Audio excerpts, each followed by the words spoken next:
Hello everyone and welcome back. In this guide to Oxygen Not Included, we're going to talk all about pipes.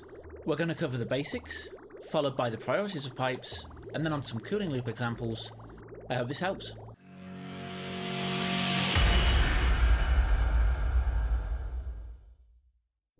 This guide is being done in debug mode for speed, however, and there's nothing I'm building here that you couldn't build yourselves, apart from that thing, but we'll ignore that. That's just a way of generating power for free.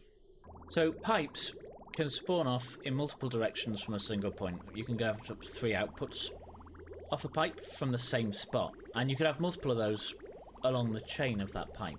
Now what happens when you do this is that liquids in the pipe go out in round-robin format, so one to the left, one up, one right. So it equally distributes the water whenever you have a split. Now if a pipe has no input or output, any liquid on the pipe will stay on that pipe, as you can see here. And if we reconstruct this pipe, you'll see that all the water will flow back into the main pipe. And if we did an output, it would actually flow to the output. And I say output in the, it's an output from the pipe. So input to the pipe there, and then output to the pipe there. Inputs are always green, and outputs are white. Now that's pretty much all you can do with pipes as is. If you want to get any more clever, you've got to use something called a bridge. So what does a bridge do? A bridge is a magic construct that will teleport water across the pipe and do exactly what a pipe would do, with some major differences. And this is where we can get onto priority. Just get rid of this. Build some more pipes. Now let's say we want to pump everything to here until it fills up. But in order to make that quick, let's put the output right here. So this will fill up until that pipe becomes blocked, and then it will become stuck. So let's wait for that to happen. I'll speed up time in order for that to happen. Eventually that pipe is going to become blocked. Come on. So you can see now you've got this little red indicator which tells us the output vent is over pressure, so it won't let any more liquid out. Now what a bridge allows us to do is set a priority. So we can say all liquid will flow through this pipe until it's full, at which point it will back up. So if I delete one piece of water from here, that'll let some more water through. Now you'll see that all the water flows into here until it becomes full again, in which case it will divert all the water back through the overflow. So whenever you have a bridge, water will flow from the output of the pipe back to the input of the pipe, unless it's full, in which case it will overflow past.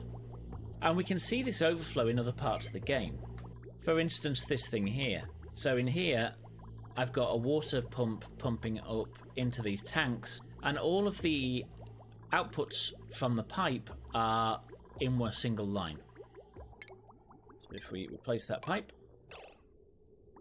so what you're seeing here now is that it's filling this pipe here, and it isn't full yet. So at this point, water won't flow on to the next one. So if we speed up time again, you'll see that the moment that becomes full, it will overflow into the next section of pipe. Like so. And these things can be thought of as glorified bridges, in that if we now divert water straight upwards, this one is done output to input, and this flows all the way through the pipes, filling up the last one first, whereas this one fills up the first one first. So that's a little bit about priority, and that will lead us nicely now to loops. So here you'll see a loop of pipe, and what I'm trying to do here is pipe water into it. Now nothing's happening at the moment, so why is that? That's because the pipe has no idea which way the water's supposed to flow, which is problematic. So if we take out a section of pipe and put in a bridge,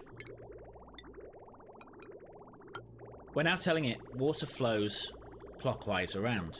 Now it should be noted that I'm filling this loop with a bridge, and that will prevent the loop from becoming overfilled, because if a loop becomes overfull, it will no longer function. Once our loop's full, we can simply get rid of this, and you'll see that the water continues to flow without a pump. Now also, if we want to reverse that flow of water to anti-clockwise or counterclockwise, we can do that by simply reversing the bridge, and now it flows the other way around. So why would you want to loop liquids? The main purpose is for cooling, and I should mention here that when I'm referring to pipes here, I'm not just talking about liquid. Gas pipes work in exactly the same way, with all of the same mechanics using the gas bridge. So a bridge not only allows you to jump over pipes, as you can see here, but it also allows you to control the flow of water in one direction. Now it also allows you to set a priority, because as you saw here, to prevent the overflow, this pipe setting here basically said pump water onto the pipe whenever there's a gap. If there's a liquid input on a pipe, it will always favour the loop over the input. And just going back to the overfilling thing, if we get rid of this and then put a straight pipe to it, you'll actually see now it's blocked. And that's because it's forcing water onto the pipe rather than waiting for a gap. So now I'll have to break a section of that pipe and recreate it to allow the loop to start flowing again. Now what we mentioned before is that when things become full, they will leak. Now if you wanted to deconstruct this pipe, water would leak out of the pipe wherever you deconstruct it, completely soaking the floors, and as we all know, duplicants hate wet feet. So how can we empty this pipe before we deconstruct it? If you've got one of these things, we can just reverse the flow. And then if we put a break in this pipe here, water will now flow back because we've reversed the flow from the pipe, because that end's blocked, and we've given it a new output here and input into the next pipe here. Putting this all together now, and we can do a real world example. And for this I'm going to switch over out of the sandbox into a real game, and we'll talk you through the scenario. So back into the real world now, and this is a lot more complicated, but fundamentally this is a cooling loop. So if we isolate everything else, and I'll try and grey this out on the screen, you'll just see this main loop. So what's actually happening here?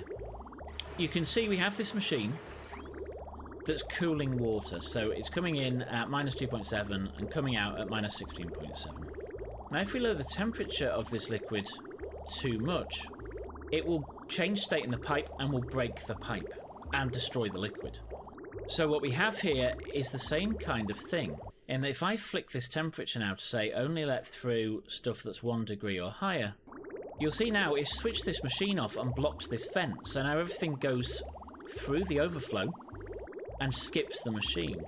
And this is possibly one of the most compact versions of an Aquatuner, where you have a thermosensor directly before your pipe output, which shuts down the machine. So you can see the automation wire here. It's on the machine. It will turn red if the temperature drops below minus 5 degrees. Now when that happens, this pipe blocks and the water flows through this contraflow back into the pipe, skipping the machine. And this sort of thing here with an Aquatuner then burning through a steam turbine is sort of one of the central pillars of getting rid of heat from the game, because this gets rid of 90% of heat and now puts 10% in the local surrounding area. And now the last thing we're going to talk about is the different types of pipe, of which there are 3. And for that, I'm going to build 3 insulated chambers. And through each one, we're going to place, in the first one, an insulated pipe made out of igneous rock. In the second one, we'll do a normal pipe made out of granite. And in this one, we'll do a radiant pipe made out of tungsten. And what I'm going to do here is I'm going to pump water through each one. And this, of course, is what many people think, well, at least when I did when I first started playing the game, that this is the only thing that a bridge does, is jump over the pipes. So once this starts flowing, and we're just going to dump this, actually build a drip tray.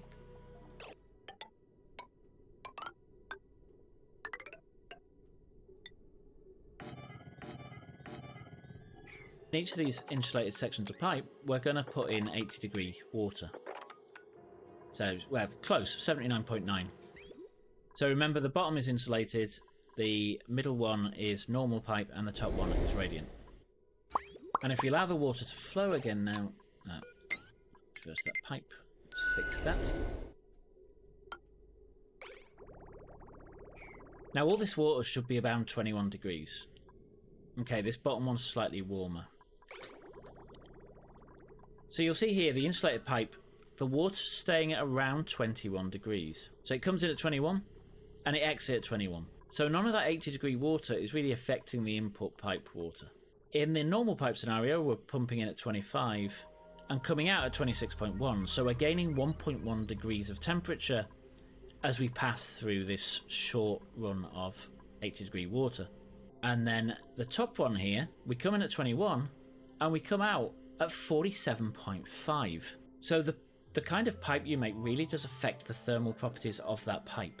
Now what you'll also notice here as well, this water in this tank is 79.8, so it's lost 0.1 with the water flowing through it. This one has dropped 0.4, and this one has dropped almost 8 degrees. Just over 8 degrees now.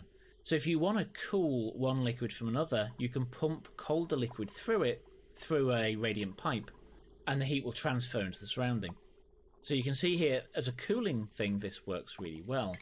And we could actually wrap this into a simple loop here, and it will become less and less effective until both are equalised in temperature. So we can actually do that just as an example. So if I put that bridge in and set that there.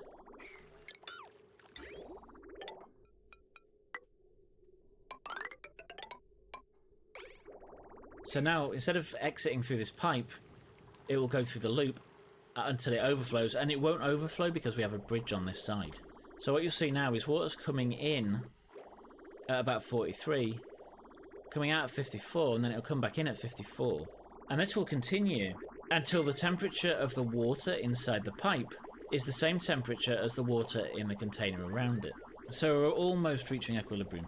And that brings us to the end of this tutorial. I hope you found it useful. If you did, please consider leaving a like or subscribing. Thanks for watching, and I'll catch you next time. You've been watching Altec 2K. Thank you for watching.